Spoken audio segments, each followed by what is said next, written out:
interessante também analisar essa questão que você falou, né, do perfil dessas empresas, essas que, enfim, que deram certo aqui no Brasil, que realmente a gente tem pouquíssimas mulheres, né, não só como cofundadoras, mas também em cargos de, enfim, de liderança, C-level, né? que a gente chama, né?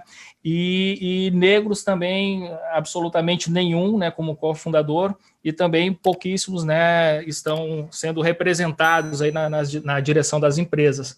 E aí também, qual que é essa questão, né? Quando a gente fala, por exemplo, que a gente tem sérios problemas no Brasil, isso também abre grandes oportunidades. Então, todas essas empresas enxergaram uma brecha, né, nesses problemas que a gente vive, criaram uma solução, enfim, se tornaram extremamente prósperas.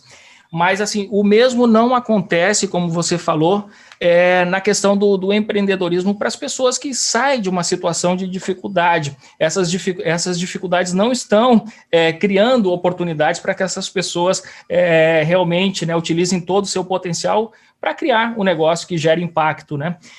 Como é que você enxerga essa questão educacional, cultural no Brasil também, né, que a gente ainda é um país que, apesar de ser reconhecido pela sua criatividade, né, pela sua genialidade artística e tudo mais, a gente ainda não tem um empreendedorismo de alto impacto aqui no nosso país, né, salvo essas exceções que você falou, né, são 11 unicórnios, é muito pouco ainda para o tamanho do Brasil, né?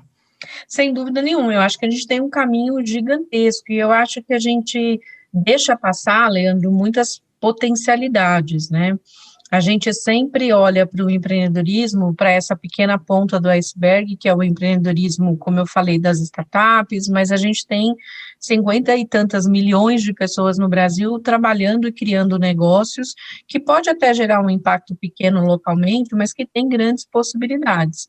O que eu acho que é o drama que a gente vive hoje é a gente não apoiar esses empreendedores e, na verdade, em alguma medida, sendo bem crítica, muitas vezes atrapalhar esses empreendedores, né? Porque você não tem crédito facilitado, você não tem apoio, você não tem opções, e eu vejo muita gente que, a despeito disso e apesar disso, criando coisas que eu acho extremamente bacanas. Eu acho que o Brasil precisa perder um pouco essa síndrome do vira-lata que a gente fala e olhar para o que está acontecendo aqui dentro e vendo essas potencialidades e possibilidades. Há muito tempo se fala bastante sobre a potência do empreendedorismo das favelas, das comunidades, né? Porque antes olhavam para as favelas e só via violência, só via coisa ruim, quando na verdade a grande maioria das pessoas está ali tentando sobreviver e fazendo várias coisas para sobreviver.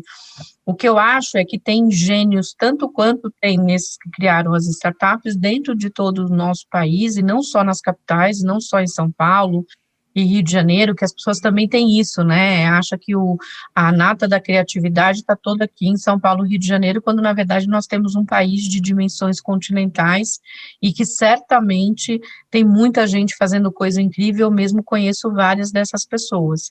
Então, eu acho que enquanto a gente não consegue, né, dar condição e oportunidade, a gente vai ver, sim, esse empreendedorismo surgindo, mas muitos deles morrendo muito cedo, né, muitos negócios morrendo muito cedo porque faltou recurso, faltou apoio, faltou uma forma de dar andamento, de dar segmento. Então, acho que a gente tem um caminho muito forte, não só de políticas públicas, que eu acho fundamentais para você mudar jogo, né, que é criar condições para que os empreendedores consigam evoluir, mas também a gente mudar um pouco a educação e a cultura que a gente tem em relação a empreender. Né, eu adoraria, se eu pudesse mudar a base nacional curricular, né, que é a base da nossa educação, eu adoraria incluir educação financeira desde cedo, desde os 4 anos de idade, adoraria incluir autoconhecimento e soft skills, porque eu acho que é muito importante, a gente precisa desenvolver essas habilidades de resiliência, enfim, de várias outras questões que são importantes para empreender. E adoraria também incluir a atitude empreendedora, que você olha para os países que estão mais desenvolvidos nessa questão, desde cedo eles ensinam para as crianças que a atitude empreendedora não é só para abrir negócio, né? A gente fala muito de negócio, mas é para lidar com o novo, lidar com frustração e por aí vai. E eu adoraria muito que a gente olhasse para isso de uma forma mais séria. Há um tempo atrás, criaram uma lei para colocar a educação empreendedora nas escolas, mas é o mesmo que você falou. Criaram lei, não regulamentaram, aí algumas escolas colocam, outras não, e as coisas continuam do jeito que está. É meio triste a gente falar sobre isso, porque o potencial que a gente tem é muito grande, mas a gente tem que tocar na ferida, a gente tem que mostrar quais são as dificuldades para poder a gente conseguir sair desse atoleiro, né, que você tem gente genial no Brasil inteiro criando coisas, mas que sem apoio fica difícil dessa genialidade resistir a tantas dificuldades e a tantos desafios.